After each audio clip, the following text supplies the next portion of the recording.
Here on Fowler Street, you will see plenty of cars, trucks, people out and about walking, and also a lot of bicyclists. And when speaking with bicyclists, they tell me that Dr. MLK Boulevard, as well as Fowler Street, are probably two of the most dangerous spots to get through.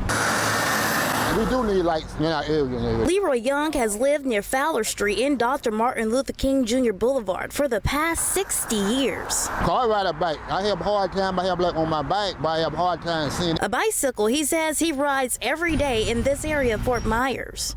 He tells me Dr. Martin Luther King Jr. Boulevard and Fowler Street are the toughest and most stressful streets to bike in the city. I go grocery shopping, I go through everything and stuff. Lately, a lot of rip been happening down there on Fowler. Leroy feels the lack of lights on both streets is why pedestrians and bicyclists can find themselves at a higher risk of getting hit.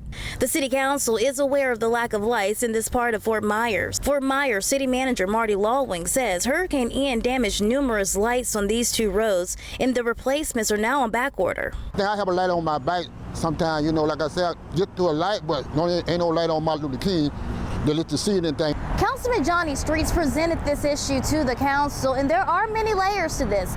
Dr. Martin Luther King Jr. Boulevard is operated by the state, but Fowler Street is operated by the county. So the city will have to work with both entities as they do this process of bringing more street lights here to make the roadways more safer. From downtown Fort Myers, Briana Brownlee, Fox 4.